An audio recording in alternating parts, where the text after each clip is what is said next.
The house was unusually quiet that night. My husband was working late, and it was just me and our dog, Onyx, curled up on the couch watching a movie. Onyx, a gentle but alert German shepherd, was my guardian, my reassurance on these lonely nights. As the clock ticked closer to 11, he began to whine, signaling he needed to go outside. I got up, unlocked the sliding glass door, and let Onyx out into the backyard. He trotted off, disappearing into the shadows. Normally, he'd be back in a few minutes, but tonight, he seemed to be taking his time. A few minutes passed. I called for him, but he didn't come.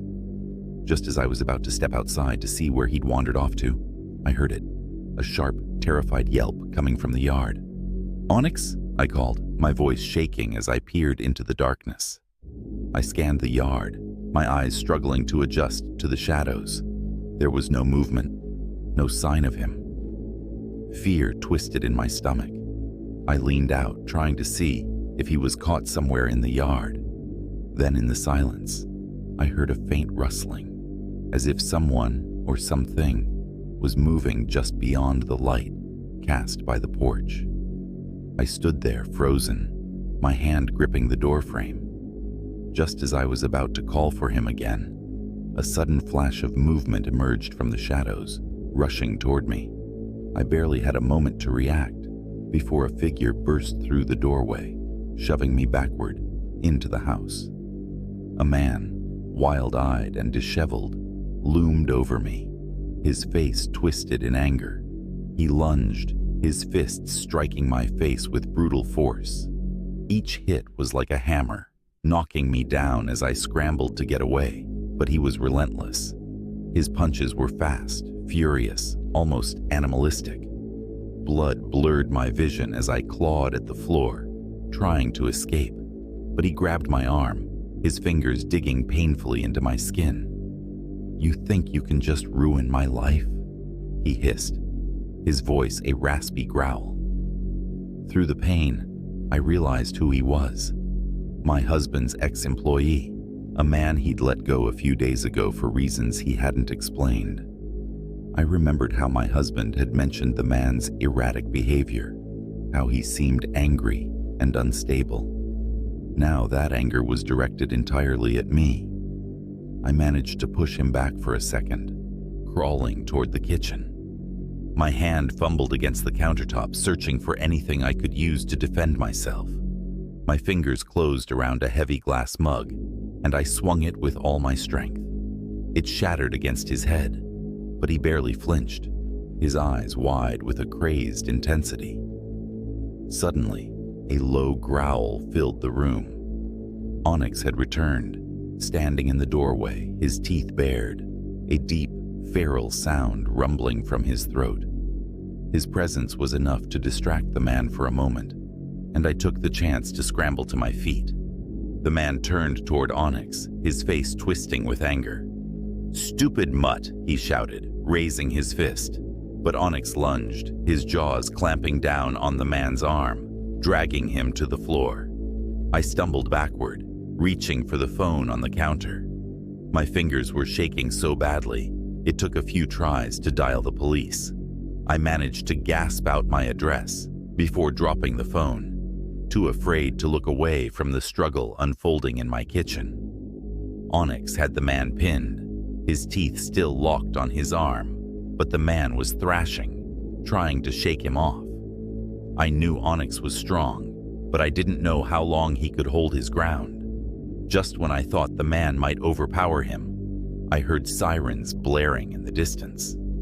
Within moments, police officers burst through the door, pulling the man away and subduing him. I sank to the floor, gasping for air, relief washing over me as I clung to Onyx, who had returned to my side, panting but unharmed. Later, as I sat with the officers, trying to explain what happened, I learned that the man had been planning this for days, waiting for the perfect moment to strike. After coming back from the hospital, I lay in bed with my husband and Onyx curled up beside me. I couldn't shake the memory of the feral rage in the man's eyes. Every creak, every shadow, reminds me how close I'd come to facing him alone, without the loyal protector who had saved my life.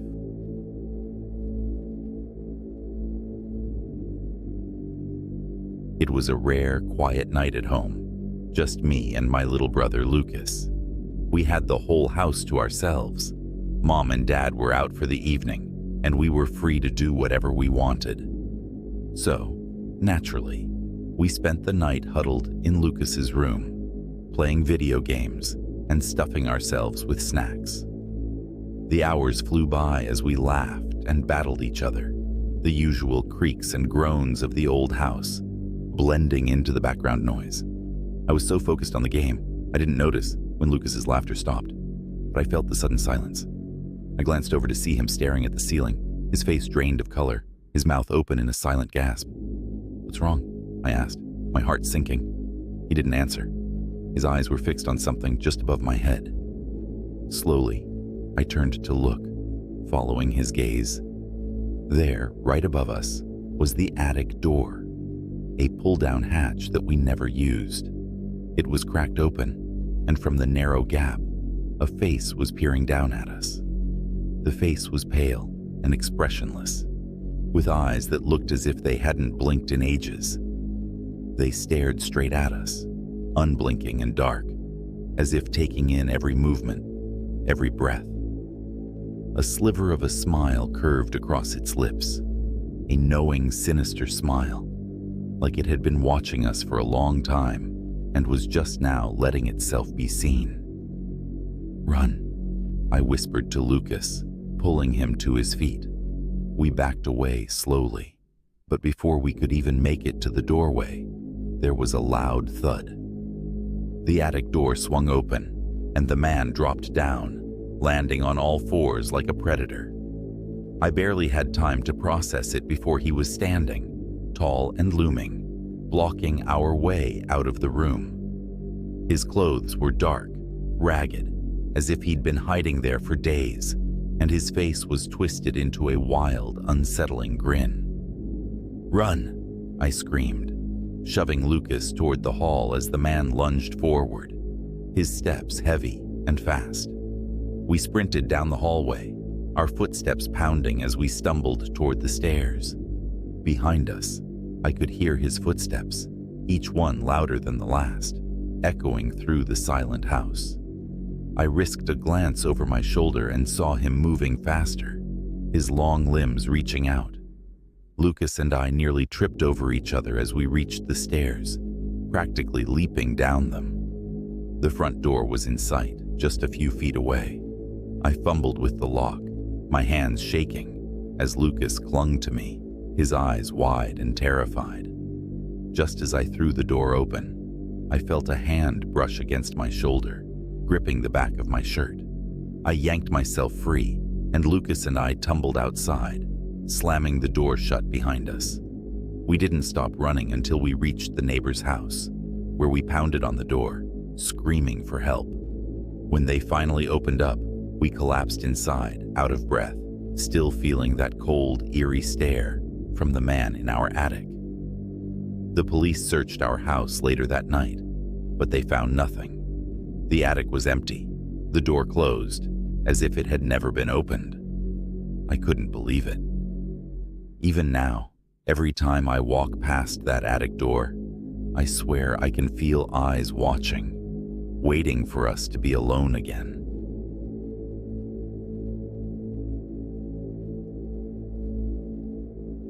I was 14, home alone for the first time in a while. Mom had a rare night out with friends, and she said she wouldn't be back until late. She'd made sure I knew the emergency numbers, and I felt safe enough. I had a movie on, a bowl of popcorn, and the comforting knowledge that our little suburban neighborhood was usually quiet and safe. Around 9, I heard a knock on the front door. Peeking through the blinds, I saw my mom's boyfriend, Rick, standing on the front porch. He hadn't been around much lately, and I figured he'd just come by to check on me. "Hey, Rick," I called through the door. "Mom's not home right now. She went out."